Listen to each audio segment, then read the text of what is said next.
Good afternoon from Eclipse Insurance Agency. This is Keenan. I'm going to visit with you for a few minutes regarding your insurance. A lot of people have called in over the last few days looking for better rates on the insurance, and I don't blame you. Rates are high and getting higher, and I don't know that there's much relief in sight for 2024. Maybe 2025 looks to be a little bit better. So if you're shopping for insurance, you're not alone. I just want to give you a few things to remember while you're thinking about shopping, things to keep in mind. The first thing I would recommend everybody does when you get your renewal, the first thing you need to do is if you have a local agent, somebody you know, like, and you trust, you pick up the phone and you call them. You ask them if there's anything they can do to help you.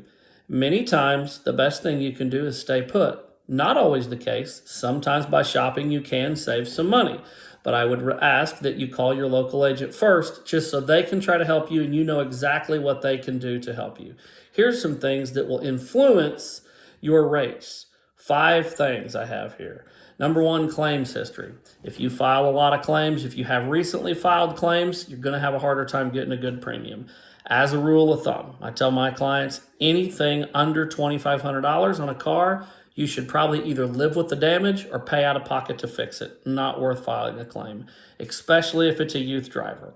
On a home, that number is $5,000. Live with the damage or go ahead and fix it, repair it yourself. You don't want to file a claim to get a couple $1,000, then get canceled and be shopping for insurance with multiple claims on your claims record.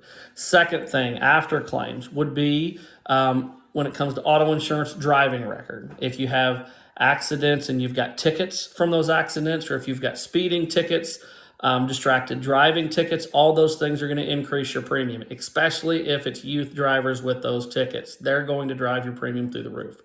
Third thing would be credit. This applies to both home and auto insurance. The better your credit, the better your rating. Nobody is going to have the same rate as the next person. You can have the same cars, but you always have a different claims experience, a different credit rating, and a different driving record experience, which means you can't say, what do you pay for insurance? And the next person say, well, I pay a lot more or a lot less. Insurance is very specific to the individual, the characteristics of their household, their car, all of those type things. The fourth thing that we look at is longevity. Longevity is something that can help you get a better rate. If you jump every single year to a different carrier, what you're going to find is the next carrier is not as likely to give you as good of a rate as if you had the same insurance carrier for 3 years, 5 years, 10 years previous to shopping. So I'm not saying stay at the same place forever, but I say 3 years is a good rule of thumb. You want to maybe shop every 3 years. It's not going to hurt.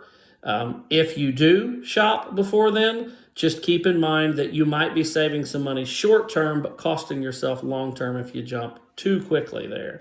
The next thing we want to talk about when it comes to rates would be specifically on your home.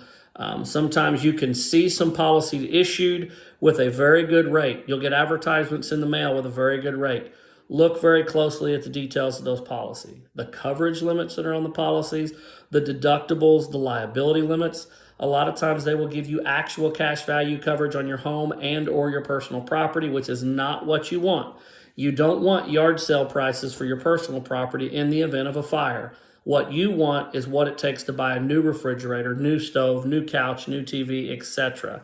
Very important you look at the details. The other thing is, if you have an agency that just slashes the insured value of your home and you have a claim, you could run into a co-insurance problem, meaning that your claim will be reduced because you failed to insure your home to the co-insurance requirement, which could be 80 or 90%, sometimes even 100%, depending on the policy. The other thing is, because of the situation with insurance companies, they're becoming increasingly more critical of the home themselves, meaning they're doing more random inspections on new properties. So when you get a new home insurance policy, there's a much greater likelihood that a company will come out, inspect that home, look at that home, than that did a year ago, 2 years ago, 3 years ago.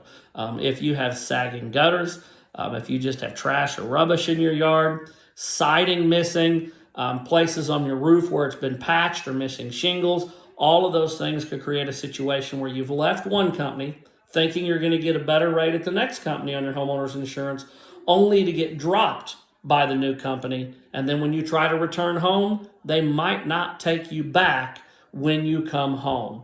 to your old insurance company. So before you jump, make sure you know what you're doing and you know what risks you're taking on, because we don't want to see you put yourself in a worse situation by trying to save money.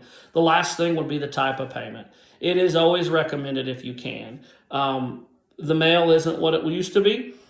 We have a lot of situations where people just don't get the mail. If you're depending on a company to mail you a bill and then you're writing a check and depending on the mail post office to deliver the bill back to the company and get it processed in time, that always doesn't work. Sometimes the letter gets lost. Sometimes you might get the bill, but they don't get your check.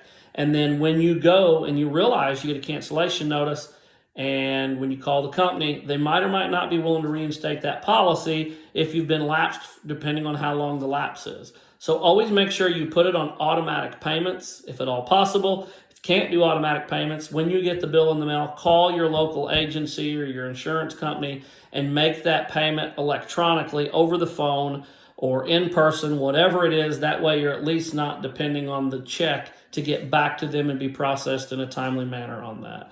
I know that the rates are going up. I know that stinks.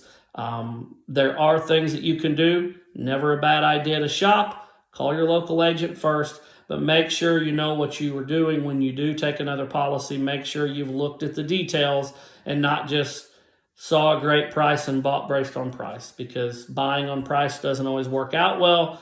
And the problem is you don't find that out until after you've had a claim, and that's not a great time to find out that you don't have the coverage you probably need on your insurance policy. If you want to talk to somebody at our agency, we'd love to do that. We're Eclipse Insurance Agency. We're located in DuQuoin, Illinois. We also have an office in Cesar, Illinois. You can reach us by dialing 618-790-9400. Thank you and have a great weekend.